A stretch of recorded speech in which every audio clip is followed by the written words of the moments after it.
बिस्मिल्लाहिर्रहमानिर्रहीम। अस्सलाम वालेकुम।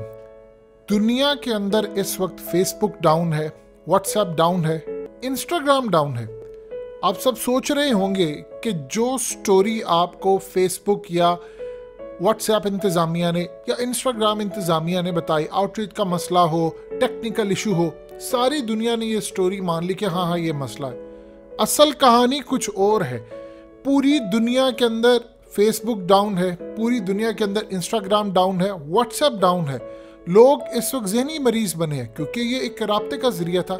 आप जानते हैं असल कहानी क्या है? ये है वो खातून जो आपकी स्क्रीन पर चल रही है। इसकी वजह से असल में पूरी दुनिया के अंदर फेसबुक भी डाउन है, व्हाट्सएप भी डाउन है और इंस्टाग्राम भी। अब आप हैरान होंगे कि इस खातून में ऐसा है क्या कि ये पूरी दुनिया को ले बैठी है। आप आज स्टॉक मार्केट्स देखें, तितर बितर हो गई। इंटरनेशनल स्टॉक मार्केट में अरबों डॉलर्स डूब गए। इवन के फेसबुक 6% उसके शेयर गिर गए। लेकिन इस पूरे खेल का फायदा उठाया है सिर्फ फेसबुक ने। उन्होंने अरबों डॉलर्स बनाए हैं। क्यों? इस खातून की वजह से असल में सारा काम हुआ है। अब जरा आपने समझना है, ये असल में विसल ब्लोअर है। इस वीडियो की अहम डिस्कशन चलती रहेगी, लेकिन इससे पहले आप वीडियो को लाइक करें, हकीकत टीवी को सब्सक्राइब कर लें और बेल आइकन पर जरूर क्लिक करें। विसल ब्लोअर उन लोगों को कहते हैं जो किसी भी कंपनी के अंदर होते हैं, इदारे में होते हैं और वहां पर जो असलियत, जो अनलॉफुल चीजें होती हैं, इल्लीगल चीजें हो रही होती हैं, उसको आकर बेनकाब करते हैं। फिर वो उस ऑर्गेनाइजेशन का हिस्सा भी नहीं रहते। ये असल में जो आपकी स्क्रीन पर आई है, इनका नाम है फ्रांसिस हॉगन। ये बेसिकली फेसबुक की प्रोडक्ट मैनेजर रह चुकी हैं और इन्होंने मई में कंपनी को छोड़ दिया। इन्होंने इस वक्त दुनिया भर में, वॉल स्ट्रीट जर्नल से लेकर दुनिया के तमाम सहाफियों से लेकर उनकी कमेटियों, इवन के स्टॉक एक्सचेंज तक, हर जगह पर पूरी दुनिया के अंदर इन्होंने डॉक्यूमेंट्स रिलीज कर दिए हैं और कहा है जो इंकशाफात इन्होंने किए हैं रोंगटे खड़े कर देने वाले हैं। अब जरा समझिए वो असल में क्या थे और फेसबुक ने डाउन क्यों किया है व्हाट्सएप, और उसमें डाउन करके फेसबुक ने माल कैसे बनाया, ये आपने समझना है। असल में सूरत हाल ये हुई है कि इन्होंने पूरी दुनिया के अंदर ऐसी को लेटर लिखे हैं, इन्होंने डॉक्यूमेंट्स दिए हैं, जर्नलिस्ट को दिए हैं, सहाफियों को दिए हैं, पूरी दुनिया में बताया।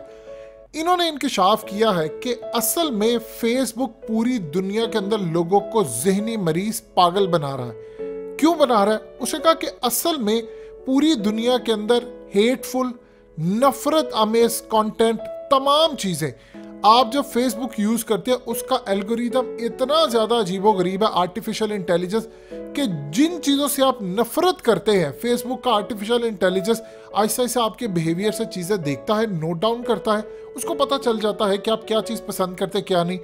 जिन चीज़ों से आप नफरत करते हैं, इंस्टाग्राम पर भी, फेसबुक पर भी आपको वो चीज़ें नज़र आना शुरू होती हैं। यानी आप सोचिए, होना तो ये चाहिए कि सेफ चीज़ें हों, यानी आप जिस चीज़ को पसंद नहीं करते, इग्नोर करते हैं, वो दोबारा ना आए।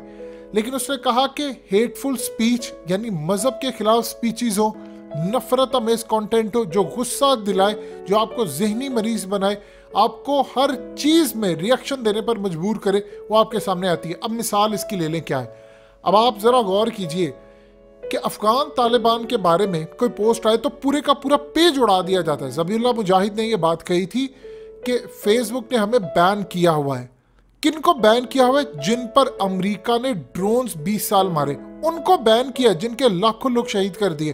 और जिसने ड्रोन मारकर दहशतगर्दी की, अमेरिका, उसको बैन नहीं किया। ये उन्होंने कहा था। अब होता क्या है कि जो नफरत अमेज कंटेंट है, चाहे वो तस्वीर है, वीडियो है, कुछ भी है, वो जब आता है तो आप गुस्से में उसको देखते हैं, आप उस पर रिएक्शन देते हैं, कमेंट्स करते हैं, उसको देखते हैं, नफरत का इजहार करते हैं, उस पर टाइम लगाते हैं। इससे होता क्या है कि इंगेजमेंट ज़्यादा होती है। आप फेसबुक के ऊपर टाइम ज़्यादा लगाते हैं, यानी आप अपने रिएक्शन और गुस्से का इजहार करते हो, साथ साथ आप नफसियाती तौर पर पागल भी होते हैं। अब इनका ये कहना, उसके बाद इनका कहना है कि मैंने वो सारे डॉक्यूमेंट्स देखे, मैंने उन्हें कहा इनको रिमूव करें, क्योंकि जब आप ज़्यादा टाइम लगाएंगे तो जो एड्स होते हैं आप उनको ज़्यादा देखते हैं उन एड्स की वजह से फेसबुक पैसा कमाता है जो कंपनीज देती हैं। यानी वो लोगों की सेफ्टी को नहीं देखता कि लोग डिस्टर्ब किस चीज़ से होते हैं, मेंटली तौर पर उनको क्या मसला है, क्या चीज़ें हैं, क्या खराबियां हैं, उसका किसी को कोई मसला नहीं होता। फेसबुक देखता है कि माल कहाँ से बनाना है। अब आप यहाँ से अंदाज़ा कर लें कि 13% जितनी लड़कियां हैं या ख़वातीन हैं वो कहती हैं कि इंस्टाग्राम चलाने से उनके दिमाग में अपनी जान लेने की जो थॉट्स हैं वो ज़्यादा आती हैं। उसकी क्या रीज़न है? क्योंकि आप इंस्टाग्राम पर देखते हैं हर कोई फेक है। यानी आपको इवन के लोग घरों में लड़ाइयाँ हो रही हैं लेकिन वो शायद बाहर चले जाएंगे, फेक स्माइल की तस्वीरें लगाएंगे, चीज़ें लगाएंगे, एंग्री, और ये सब कुछ वो आपको अंदर ही अंदर एहसास कमतरी में मुब्तला करता है, एंगर दिलाता है कि मैं ऐसी क्यों नहीं हूँ या ऐसा नहीं। ये 13% ख़वातीन का कहना है। उसके अलावा फेसबुक 30% ख़वातीन या लड़कियाँ इंस्टाग्राम फेसबुक से ईटिंग डिसऑर्डर का शिकार हो गई हैं। ये जो खाने और ये तमाम चीज़ें आ रही उनका शिकार होना शुरू हो गई हैं।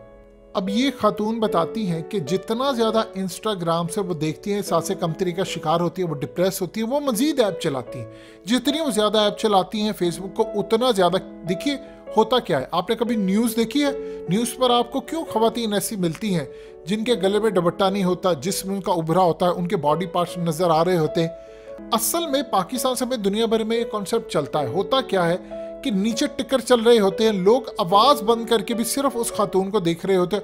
उसके देखने से उनकी रेटिंग बढ़ती है, रेटिंग से उनको ऐड मिलते हैं और उनका धंधा चलता रहता है। अब असल में ये पूरे का पूरा एक हंगामा था, इसमें उन्होंने हर जगह रिपोर्ट की। अब इसकी जो तमाम चीज़ें थी वो मीडिया पर आ गई और आज फेसबुक के शेयर्स गिरने वाले थे लेकिन शायद 1-2% गिरते। उन्होंने काम ये किया कि पूरे का पूरा अपना नेटवर्क डाउन कर दिया। कम से कम 6% इस वक्त गिर गए। दुनिया भर की स्टॉक मार्केट्स इस वक्त गिर गई और फेसबुक समेत बड़े बड़े जो जायंट थे उन्होंने प्रॉफिट बुक कर लिया था पहले। अब ये समझने वाली चीज़ है क्यों डाउन किया। मिसाल के तौर पर आपने एक शेयर खरीदा है $300 के ऊपर, अब उस शेयर की प्राइस चली गई है मिसाल के तौर पर $400-500 चली गई है। आपने जब आपको प्रॉफिट हो गया, आपको पता है कि बैड न्यूज़ आने वाली है, मार्केट गिर जाएगी, आपने उसको सेल कर दिया। जब आपने सेल कर दिया मार्केट नीचे गिर जाएगी। जब बड़े बड़े जान सेल करते हैं तो शेयर की प्राइस गिर जाती है। अब जब दोबारा गिरेगी तो ये दोबारा खरीदेंगे। बिटकॉइन में क्या होता है, अब मिसाल के तौर पर चाइना को बार बार ये क्यों कहना पड़ता है कि बिटकॉइन को हम बैन करेंगे, बिटकॉइन ठीक नहीं है? क्योंकि जब जब चाइना कहता है, इलॉन मस्क कहता है, मार्केट गिरती है, वो नीचे से डिप बाय करते हैं और उसके बाद ऊपर चढ़ते हैं। ये स्ट्रेटजी है इनकी। अब इसी तरह किया गया, पूरी मार्केट गिरा दी गई और इनका जब इंटरव्यू आया उन्होंने काम ये किया कि जो चीज़ गिरनी थी उन्होंने मजीद उसको नीचे गिरा दी। पूरी दुनिया में हंगामा मचाए। फेसबुक पर पाबंदी की बात हो रही है, इंस्टाग्राम के ऊपर रूल्स की बात हो रही है, उसका बिहेवियर चेंज की बात हो रही है, हंगामा मचाए। उन्होंने इसका काम ये किया कि पूरी दुनिया में इसको डाउन कर दिया, उसके शेयर मार्केट सब कुछ गिर गया और उसके बाद अब वो डिप बाय करेंगे, यानी निचले लेवल से वो शेयर्स की कीमत अब मजीद गिरेगी, उसको बाय करेंगे और फिर जब वो ऊपर चढ़ेगा वो पैसा बनाएंगे। ये है वो सूरत हाल और दुनिया ये समझ रही है कोई टेक्निकल फॉल्ट आ गया, कोई टेक्निकल प्रॉब्लम आ गया, सवाल ही पैदा नहीं होता। इतने बड़े लेवल पर कभी हो जाता है टेक्निकल फॉल्ट, दुनिया भर में आते, लेकिन ये माल बनाते हैं। और इस सारी सूरत हाल के अंदर दुनिया अगर फेस करी है प्रॉब्लम तो दुनिया में बैठे हुए खुफिया ताकतों की जो मोहरे हैं वो सिर्फ अरबों डॉलर्स कमा रहे हैं और उनको और कोई दूसरा धंधा करने की जरूरत भी नहीं है।